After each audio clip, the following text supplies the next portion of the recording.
This video is sponsored by manscaped.com. You have Facebook friends, we have real friends. We do not have Facebook friends. I am 21 years old. Do you think I follow anybody on Facebook? You think I have Facebook installed on any of my devices? You have Facebook friends.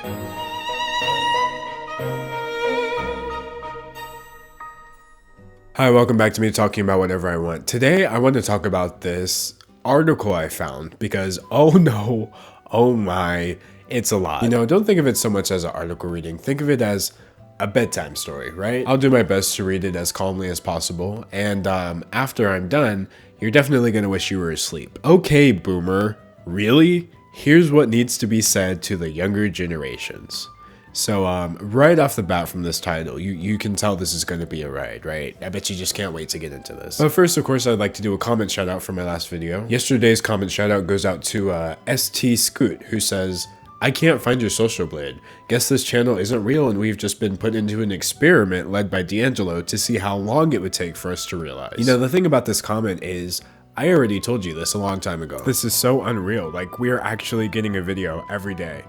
Unfortunately, I regret to inform you that this is in fact unreal and you are the only person seeing these videos. You really thought I was kidding, huh? This channel is growing so much lately because it is a science experiment. And like all good science experiments, I needed research funding, so... This video is sponsored by manscaped.com. Manscaped is the only men's brand dedicated to below-the-waist hygiene and grooming. That's why Manscaped created the first all-in-one manscaping kit. This is the Perfect Package 3.0 kit, which includes the new Lawnmower 3.0 trimmer. This thing is super ergonomic, it's waterproof, it has ceramic blades, but my favorite part is it has this built-in LED light, so you get a closer trim without being gravely terrified of nicking or snagging. As a subscriber, if you buy the kit straight from manscaped.com, you get 20% off your order, a new clean replacement blade delivered to your door every 3 months, and for a limited time, 2 free gifts, the Shed travel bag, and the anti-chafing high-performance Manscaped boxer briefs, which I'm not going to show you because I'm wearing them. Now, you might have just watched this whole ad and thought to yourself, that sounds good and all, but don't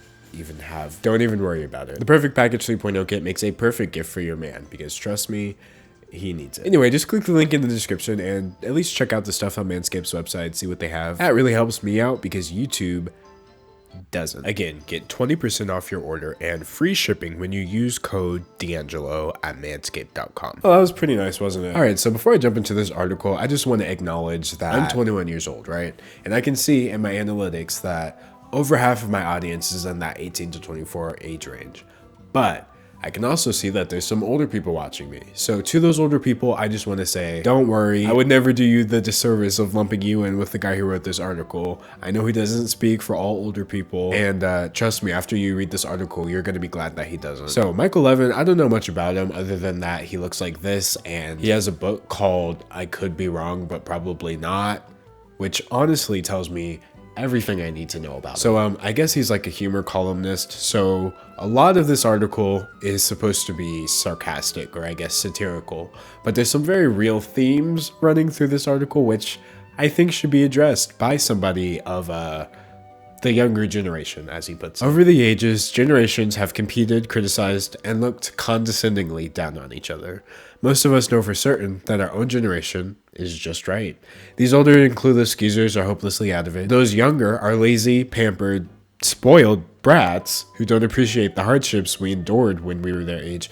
Now here's the thing that you're going to notice. This is a theme that goes through the article where he's describing older people and he's like, clueless skeezers, hopelessly out of it. But then he describes younger people and it's like lazy, pampered, spoiled brats, don't appreciate the hardships. So I don't know about you, but I'm picking up a little bit of bias here. So he goes into a little bit of detail about what the definition of a boomer actually is, and then he identifies as one. I'm a boomer.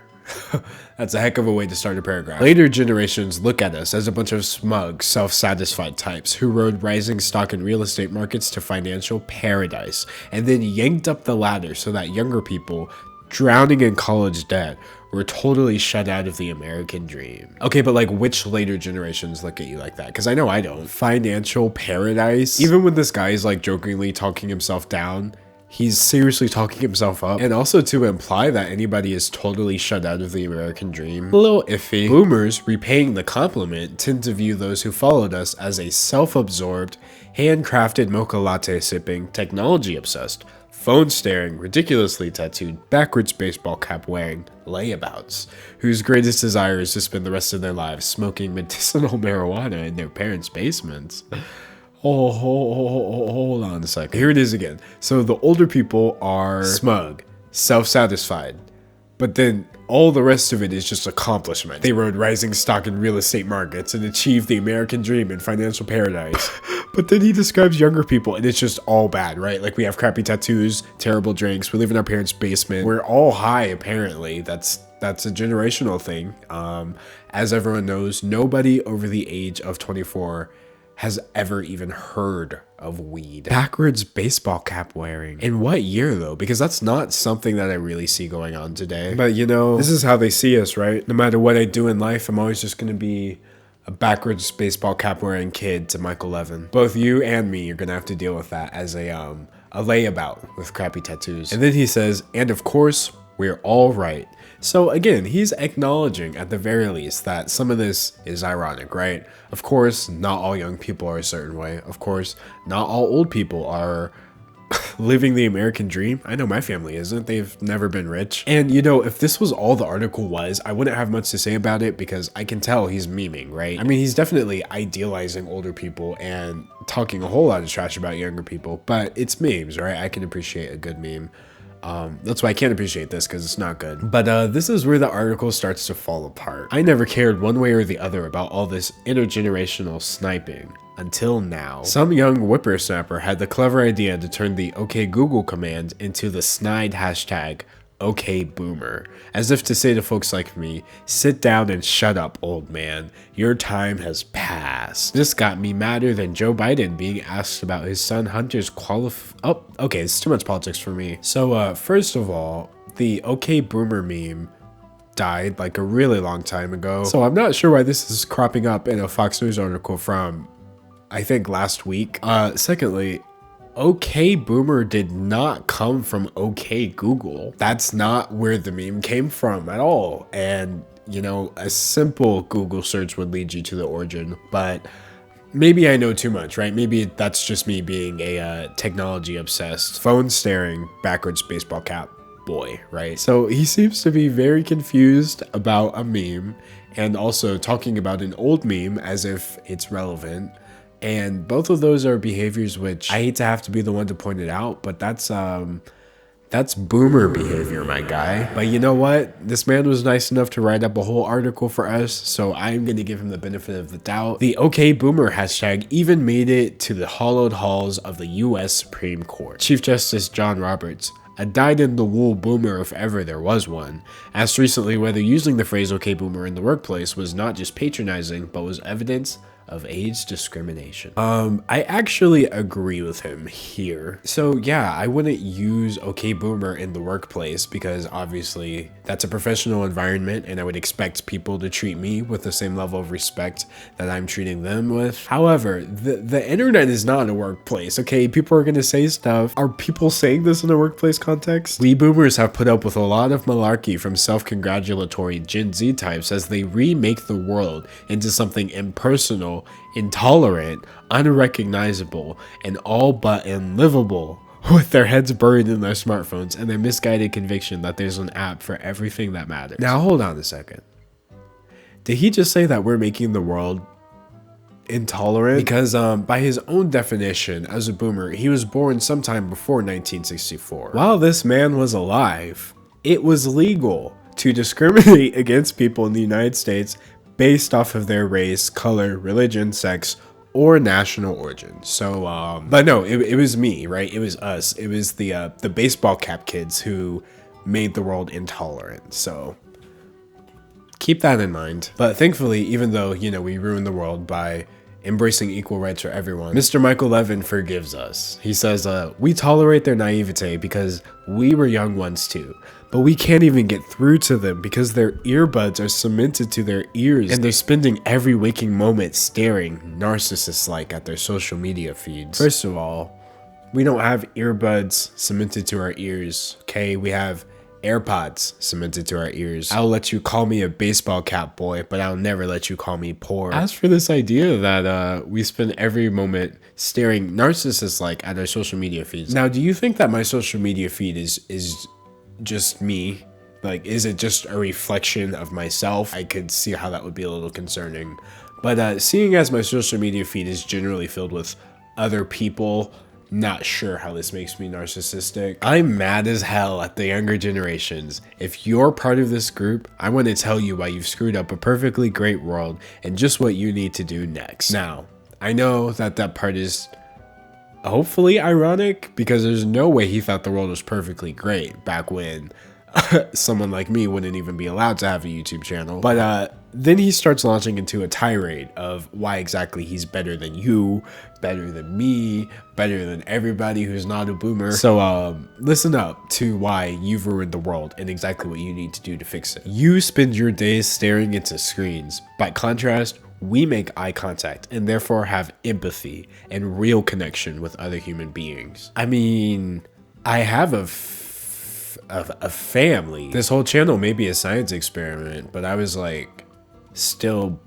born. I also have friends. But I'm getting too hung up on this, right? Clearly because I'm self-absorbed, right? I immediately made it about me. SMH. There I go again. Baseball boy. Classic Gen Z mistake. Let me listen instead of, making it about me. You have hooking up. We have relationships. You swipe right. We live right.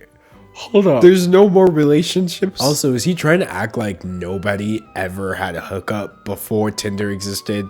Because I find that real hard to believe. Good for you. You live right. You live right how? What are you, vegan? Do you do Zumba? Like, how do you live right in the way that we don't live right? I would love to know. You have Apple Watches where all you do is look at your timelines. We have neighborhood watches where we look out for each other. Who checks their timeline on their Apple Watch though? That's what I want to know. Also, does he really think the point of neighborhood watches is to look out for each other? Because you live to get likes. We live for love. I hate love, obviously, like any baseball cap boy. And by the way, this is all inclusive. I don't care if you're a man, woman, anything else.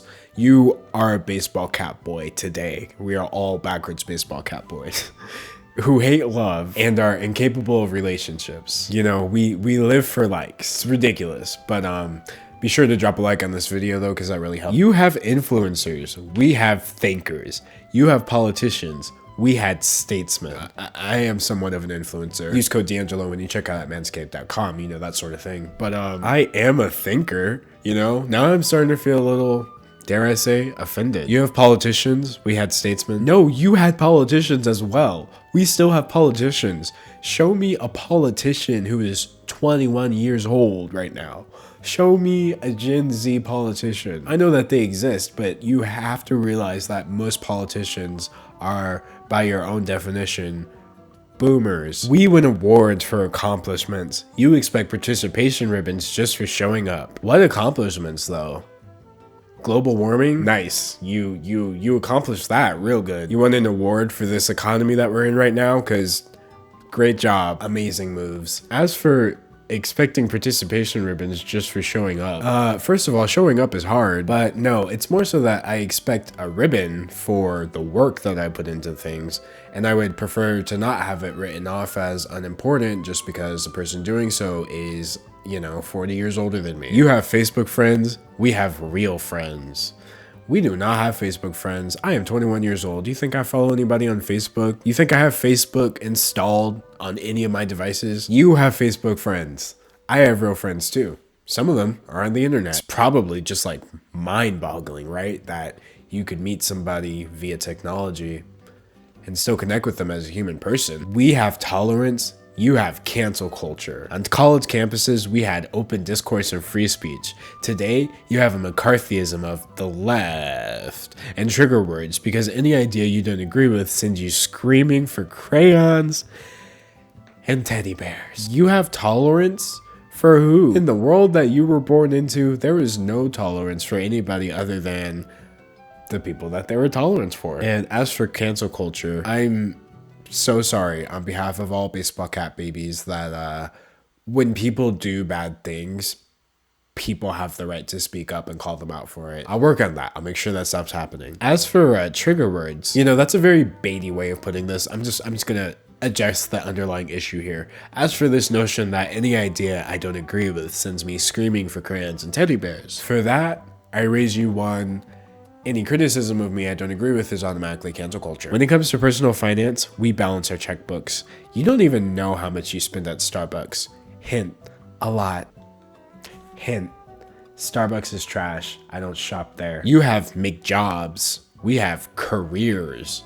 What, McJobs, as in like we get low-paying jobs. You know, everyone who works at McDonald's chooses to work at McDonald's, right? Like back when I used to work at a literal gas station convenience store, that was my choice. I could have had a career, you know, but there I was selling car fresheners. I'm sorry, sir. I would like one career, please. Culture, same thing. We have classic music from the 1960s and 70s. The Beach Boys, Beatles, Rolling Stones, Motown legends, Billy Joel, Aerosmith, ZZ Top, and many more. You have Billie Eilish and other whiny balladeers who can only write songs about how some dope you met in the club won't return your texts. First of all, Billie Eilish isn't old enough to go to a club. I take it you've never heard a Billie Eilish song before. But you know, he does bring up something which I would love to address like right now. Maybe, and hear me out, maybe music hasn't gotten worse over time. Maybe you've just gotten worse at finding good music because you're out of touch with modern technology and you don't know how to sort things in a way that allows you to consume media which you enjoy, as opposed to the understandably overrated artists that flood our timelines. But no, you know, Billie Eilish bad. Okay, Gen Zers, I get it. You're in a squeeze because of student loans, and yes, it looks like our generation pulled up the ladder.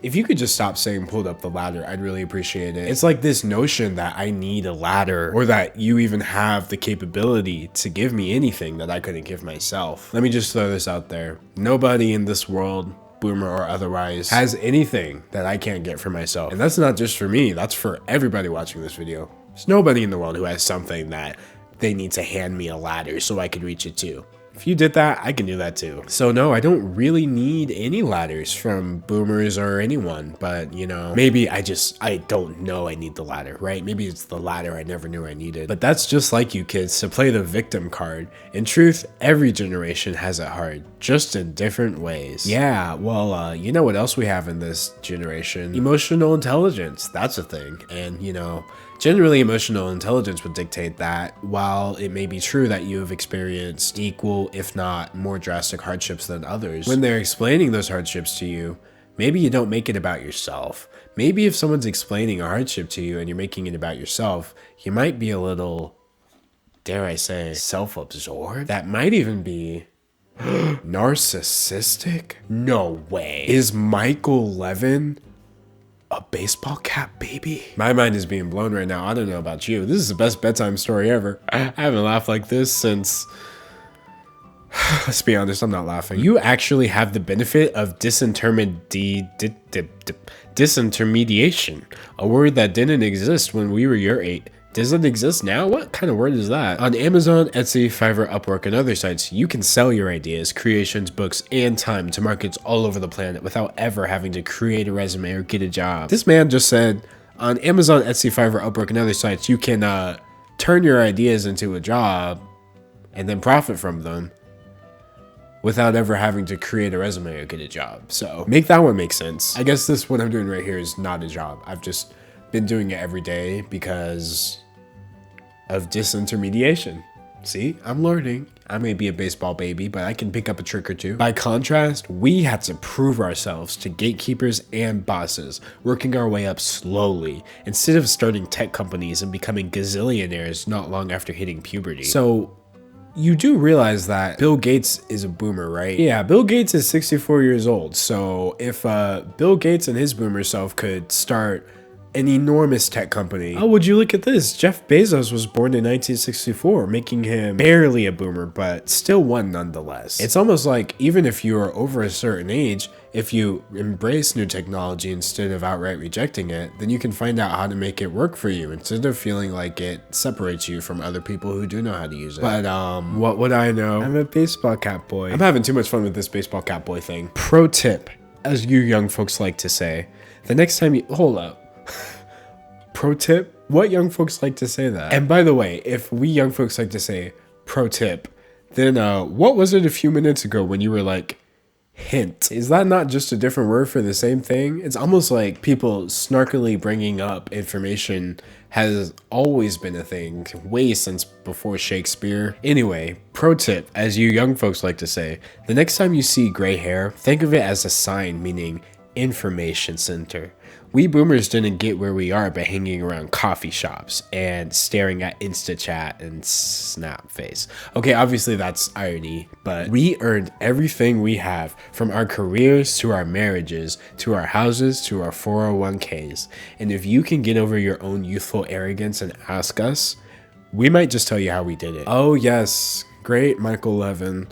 We come to you today to ask how you wound up in your marriage and your 401k and your career. Please, I'm just a struggling YouTuber, okay? I'm just a struggling baseball boy. I mean, I literally have a career. I just did that Manscaped ad. Use code D'Angelo when you check out Manscaped after this video, by the way. It's almost over. People who do things on the internet have careers. I'm doing work, and then I'm getting money. And then I'm using that money to pay for my responsibilities. But like, it's not a career. I mean, I edited this video at a freaking Starbucks. Is that not the most Gen Z thing you've ever heard? I edited this video at a Starbucks, guys.